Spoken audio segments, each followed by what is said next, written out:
इंसान की दौलतमंद होना नहीं है।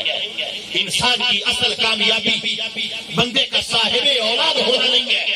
इस बंदे की जो असल कामयाबी है वो बंदे का खूबसूरत होना नहीं है, बंदे के कपड़े का कीमती होना नहीं है, बंदे की गाड़ी का अच्छा होना नहीं है, बंदे की दुनियावी जिंदगी की आसाइश और सहूलियात का मुयस्सर होना ये असल कामयाबी नहीं है। कामयाबी तो है लेकिन ये सब आरजी है, ये सब फना है, ये वक्त के साथ खत्म हो जाएगी, एक एक करके साथ छोड़ जाएगी।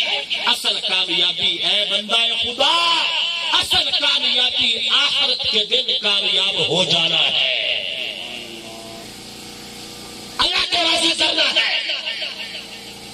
और अल्लाह राजी कैसे होगा?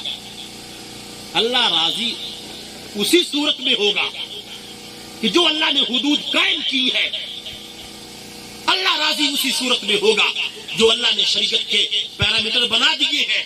अल्लाह राजी उसी सूरत में होगा जो अल्लाह ने अपने महबूब करीम आका सल्लल्लाहु अलैहि वसल्लम, तेरे और मेरे ताजदारे अंबिया सल्लल्लाहु अलैहि वसल्लम को निजामे हयात और निजामे शरीयत कुरान की सूरत में दे दिया है। उसके मुताबिक जिंदगी गुजारने में ईमान वाला इस मोड़ पे पहुंच सकता है कि उसकी दुनिया भी बेहतर हो जाएगी और उसकी आखिरत भी बेहतर हो जाएगी और अल्लाह राजी हो जाएगा।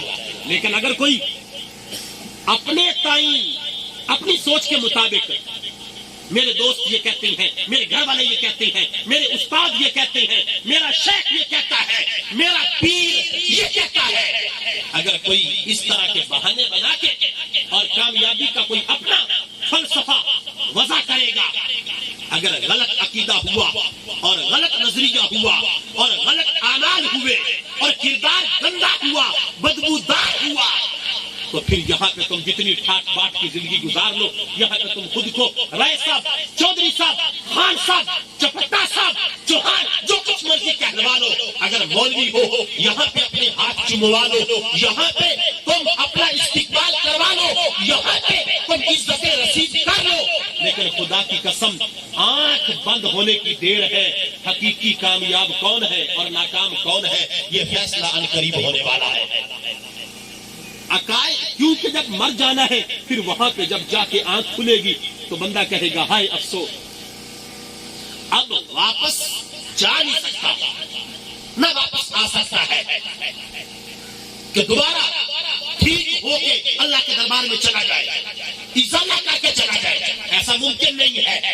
तो लिहाजा आज ने उनकी पनाह, आज मदद मांग उनसे, फिर न मानेंगे कल क़यामत को अगर तू मान गया। मेरे दोस्तों बात वही है, या अय्युहल्लज़ीना आमनू कू अनफुसकुम व अहलीकुम नारा, अपने आप को भी जहन्नम से बचाओ, न जाओ इस दुनिया की चाशनी के पीछे, दुनिया की लज्जत के पीछे। अगर बीवी हराम की तरफ बुलाती है न जाओ, अगर औलाद हराम की तरफ मुतवज्जे करती है न जाओ, अगर चंद टकों की खातिर जमाना खुश होता है तो चंद टकों को ठुड्डा मार दो और जमाने की खुशी को हासिल न करो। खुदा की कसम आका करीम सल्लल्लाहु अलैहि वसल्लम के नजरिए पर और उनकी सोच पर और उनकी शरीयत पर और उनकी मर्जी पर अपने आप को ताबे कर देना, यही हकीकत में गुलामी रसूल है। और इसी से ही दुनिया बेहतर होती है और इसी से ही आखिरत बेहतर होती है।